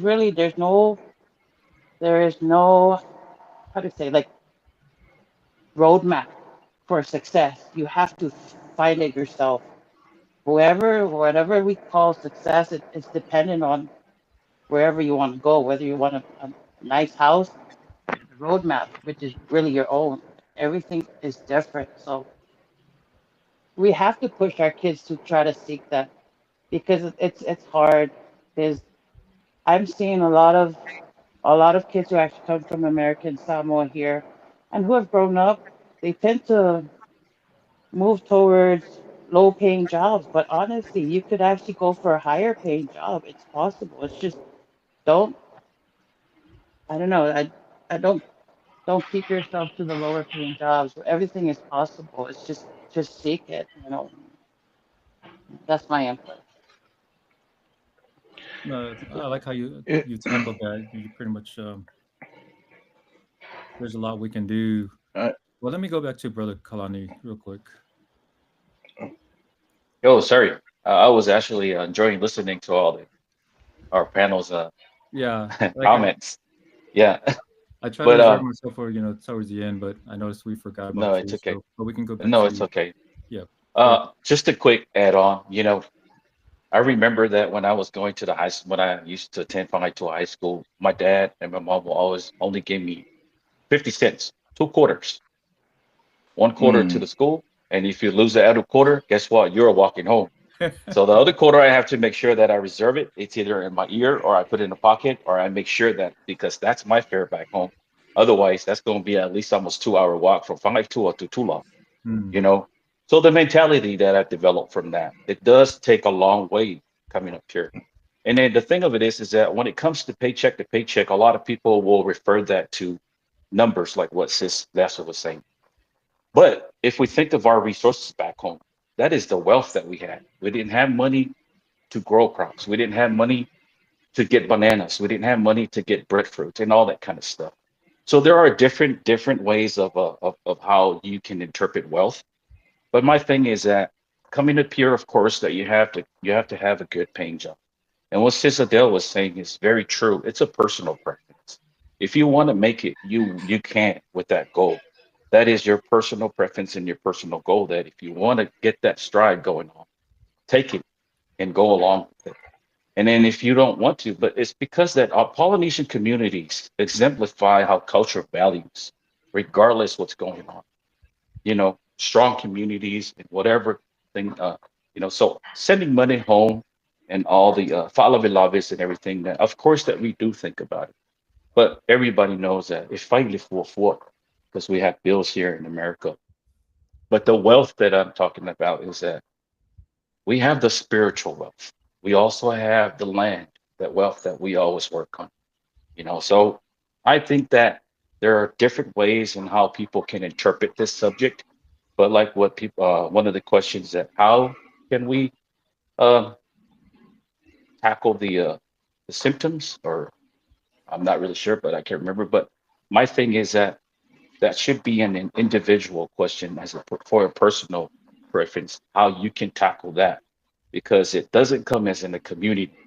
And the community, our values and our traditions will stay strong because how we were brought up, like the 2 quarters that I was talking about, 1 quarter to the fair to the school, and the other quarter back home. If I lose those quarters, well, that will be the struggle of my own because I didn't pay attention. So it's a simple analogy that I use, but the thing of it is, it goes long ways. When I teach my kids, I can only teach you the values of family. And I think that's the basic fundamental that every Polynesia have is how you build that fundamental in the house. Because I think 65 to 70% of our kids' relationship is out of our house. I'm talking about school, games, everything. And every cultures and every aspects that they learn is from these gatherings. So yeah, uh, to go back to that, by any means, like what Sis Adele said, if you can think of a job that is never going to die, well, think of doctors. There's always going to be sick people. Airplanes are always going to fly because people have to go somewhere. I see a lot of Polynesian communities taking that job, and that does pay well. And if you want to go out there and serve your community, law enforcement is another thing as well. And there's a lot of type of jobs that I know that people, our community can think of. But I think that when it comes down to our topic again, I think that we do have the wealth, and knowing by that, because that what Brother Moni was testifying, that he is a product of a farmer, and that was the wealth. You know, so not to go any more further, but that's my take upon it. Thank you. Okay. Brother Moni, did you want to expand on that? Yeah. I think the question was, how do we tackle the system and not the symptoms? I didn't know if that was applied, if that was referring to back home or here in the States. So I'm going to address both real quick, if that's okay. Yeah. If we're going back home, uh, again, invest in industries and in fields that that has to do with home, that has to do with agriculture, that has to do with marine life and fisheries. I mean, yeah, we can major in subjects that really isn't useful back home, but let's major in subjects and in trades that can really develop our territory back home. But if you're talking about here, I echo I echo what the panelist has been saying. Um, like I said, we are navigators. We are hustles. We're hustlers. Back home, if you don't till the land, you don't eat. Here, by the sweat of our brow, we will eat bread for the rest of our lives. Afai etere afu etele manuia. And so, so many examples in my family that I am so grateful to look up to. I had an auntie who was baking bread and pies from the back of her car and in her kitchen, and she ended up doing that after so many years and finally having her own bakery. And so that's the type of example that I grew up with. That's the type of example that I got to learn from. So esa ili ili se lumana imanuia. What does that mean? It's not going to appear on the table in front of you. The beauty about coming to this country and leaving the safety of our harbor is that here you actually can work and see the fruits of your labor. Ole manuia moni lena e fua mai lo tinga ina lo ngalue lo wafu. And again, that principle, if you don't sweat, back home, you do not eat. The same thing here. If we don't sweat here and work hard, we do not eat. In other words, we do not see success in the fruits of our works. And so, yes, there are entities that may work against us, but we are talented people. And I think these are the types of challenges that Pacifica people can overcome. We are navigators by profession. We are scientists at heart. Back home, we had Uncle Paulo from Amanave who had a third grade education, but he can take his hand and dip it into the soil and feel the moisture of the dirt and know that it was okay to plant this season or plant next season. That is indigenous knowledge. Same thing with us. We are scientists in our DNA. Why? Why are we not tackling the opportunities that we do not see, but they're out there? And so I really feel that as Pacifica people, we have the skills and talents to navigate through whatever spaces and challenges that come our way and use our Pacifica identity and values as leverage to succeed in this environment here in Ifafo. Uh, so that's my address. That's me addressing the question whether it was back home in Samoa or here in the States. Rough time. Thank you, Brother Moni, and trying to consolidate all the thoughts. I wrote several things down, but I think from hearing what you guys have said, to try to summarize, I think it comes back down to lifestyle. And I say lifestyle because everyone's comfort of living is different. And when I graduated from college, I got me a starter home, right? No one taught me how, how to get a mortgage, apply for loans and all that good stuff. But I figured out, how much I could afford, rent, to pay my mortgage, but then don't be too, like the military said, hey, here's $499,000, go get you, a mansion. And most people will go and do that. But me being realistic, I'm like, okay, yeah, I can probably do that, but I won't eat, right? I won't be able to, you know, have enough to share, to support the thought of love. Is so you're calculating all your what you can afford and comfortably live, month to month. But as you progress, as I was making more money, I got comfortable living in that small home. It didn't bother me living in a small home, but that was our starter home. We always believed that was, where we're going to start, but then go into something bigger. So my bank account continued to accumulate. So I'm having all this money, but then I have a small home. It didn't bother me. Like going back to what I said, lifestyle. But then when my daughter started to grow older, she notices things. She's looking around and saying, "Why do we live in this small home? It's not a bad home. Like, the bus stops at all these other stops, and why do, those kids live in those nice homes?" And she asked me the question, "Are we poor?" I'm like, "No, we're not poor." "Well, can we afford that home over there?" Like, of course we can afford it. It was a reality check on myself. Why am I depriving myself of living in something, great? Can I afford it? Yeah.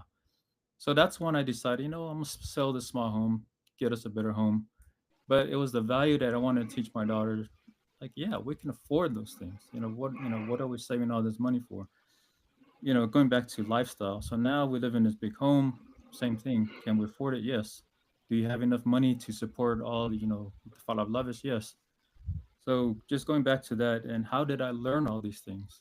I learned because of my parents' struggles. I listened to my mom and dad, what they didn't understand, and where did they fail at, and how do I educate myself in areas that they didn't understand. I mean, that's why it's important, you as a kid, to you have to bridge the gap too. Don't just totally depend on someone like your parents to tell you how to do things. Sometimes, like I think it was mentioned earlier, self discover, go and figure it out. Those are the hard knocks of life.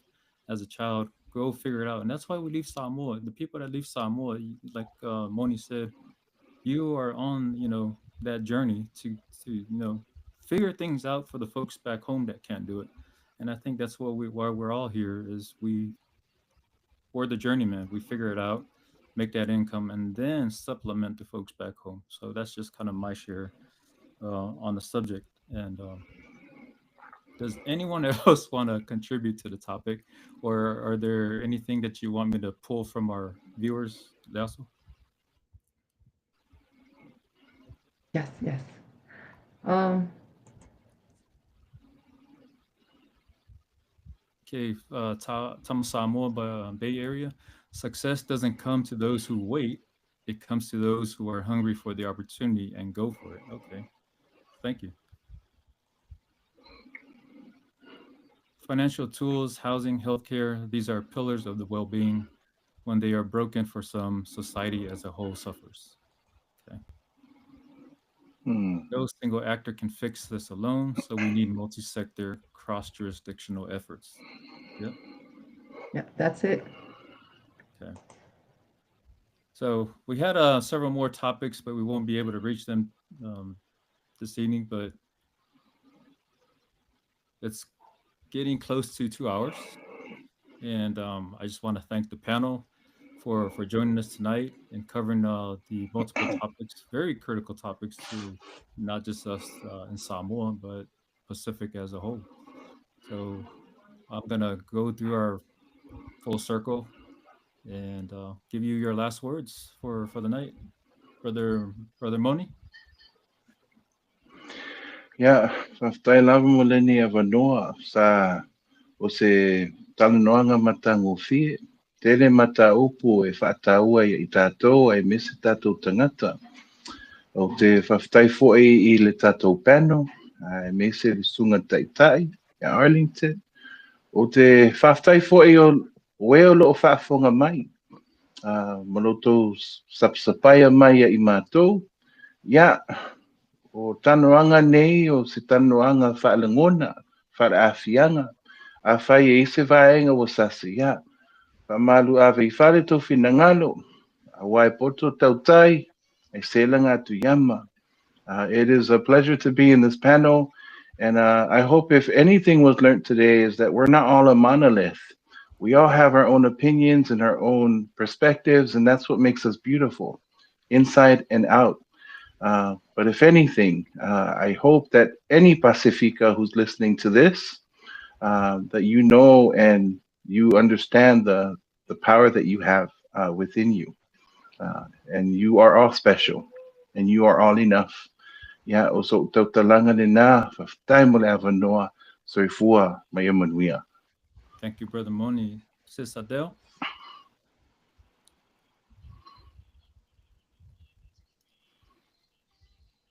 Providing an equity of voice to everyone. So I really appreciate hearing everyone's input. Thank you very much. And I look forward to hearing and listening to everyone's, I guess, input in the next podcast. Perhaps when my brother's on and I'm just a listener. But thank you very much for the invitation. Thank you, Lasso, putting me on the spot. Have a good evening, everyone. Thanks, Sis Adele. Yeah. Uso Kalani. I think Brother Moni already covered touch bases with all this stuff, and thank you Mhm. for everybody and our viewers. I just wanted to add that all these subjects that we talk about and topics, hopefully that we did some good to it. And if there's anything that we have touched to where that it hurts the feeling, please forgive us. Eh, like what Brother Moni was saying. I think I said it right. I'm not sure. Potro tautai I na atu. Mm. But another one too that I forgot to mention to where that a lot of people that in Samoa. Hopefully that our government can just go ahead and just look into all these topics, especially some of the stuff that we have touched base. I want to touch on Manuli and my So I think that's most of the stuff that our panel had touched. Thank you Dear. very much for being here as well. Yeah, man, we are level 4. Thank you, brother. Sister. Masalo la ale toi e sisi fakta ia toi fasilia pe na avatu le mamalu le peno. So ia wa faya moni mafunga talongolongo malu matom ni. But just wanted to say thank you to the panel for tonight and all the topics that we've talked about. Thank you to all our listeners that are tuning in from all around the world. We hope that some of these questions and what we have put forth in front here is a blessing for someone, meaning that, hopefully it's very educational for them to see our point of view and our ideas and how we look at things in all different aspects of how we feel. So otherwise, I just wanted to say good night to everybody and a blessed week ahead, since we're just now starting in the beginning of the week. Yeah, Maria. Yeah, sis Lasso. Thank you to all our viewers for listening in, tuning into our panel. We really appreciate you all and those who are going to tune in later. Also, if you want to be a part of our panel, please reach out to our team. We'll be more than likely to invite you into our panel. We have so many wonderful panels that are also a part of our team who haven't been able to make it to tonight's segment, but will be able to be on for the next panel. We are live every 2 weeks on a Monday. And so what we do is we collaborate together and talk about topics that arises within our Pacific regions, and hope that what we discuss within our own experience, our own opinion, will be able to shed the light to what's going on in the world, especially with our Polynesian, Melanesian, Micronesian, who we also are trying to invite into our our um, our segment as well. And that also, we really appreciate you all, and we also appreciate our panel members. It's not that easy having to prepare for this, especially the time zone that we have. It's late for most of us, and so we try to accommodate for those on the West Coast. And again, thank you guys so much. We really appreciate everyone and those tuning in, and see us again in the next 2 weeks. And also this live podcast coming up this Saturday, just an FYI. He is the former soccer player, coach. I don't know if you guys know that soccer movie that came out, Tika or whatever his name, that did the filming. I forgot the name of that soccer movie in American Samoa. Well, he was a big contribution to that soccer team, so he was a big part of that. So tune in. We can't wait to hear his story about his journey. He's from Panama City, down South America. And so he lived in American Samoa and learned the culture. And he has a lot to say about our people and the Polynesian community. So we're excited. And hopefully, you guys will all be able to tune in this Saturday and next Saturday, too, as well, for a very special guest. Thank you, Lasso. I won't echo anymore, because we have such a great panel here, and Moni has spoken on our behalf, which pretty much captures everything that we've stated. But what I usually like to do is do a good closure, but then also address sensitive topics you know that are out there, that are glaring, that's impacted the community. And one of the things that we wanted to bring to the forefront as we close is peaceful protest. And we say that to capture everything that we talk about today. Eventually, it'll lead to some type of protest. And even the discussions that we're having, it's sort of like the First Amendment right to speak your mind. So that being said, we know the issue that just happened recently. We have the to King's marches, all that the protesting that's going on, but it's something that hit home to us. Losing one of our own, Arthur Alpha, and I know there's a lot of you that are mourning out there, and you are feeling that pain. And some of you I've seen online that want to avenge that, or take it, take it personal. So this is our small tribute, but as a reminder, the importance of peaceful protest. So we highlight the importance of our First Amendment rights to peaceful protest, which guarantees the freedom of speech and the right to assemble peacefully. Arthur Afa Alu, you were a leader in your community and you stood along the supporters for something you believed in. In Samoa, we are reminded of the Mau movement. And I share the famous words of Thomas Sissit to any of you who are seeking to avenge Afa's passing. And his famous words were, "My blood has spilled for Samoa. I am proud to give it. Do not dream of avenging it, as it was spilled for peace." So that's just a reminder for those who are hurt that want to also seek, the wrong form of retaliation. That's not, what our leaders you know, had stood for, and that's the advice we share with you tonight. Remember those words. Take it, take it to heart, and promote peace. So that's our word for tonight. I thank all our viewers for tuning in tonight, and we wish you all a good night. Mangwir po. So if Manuia. Right.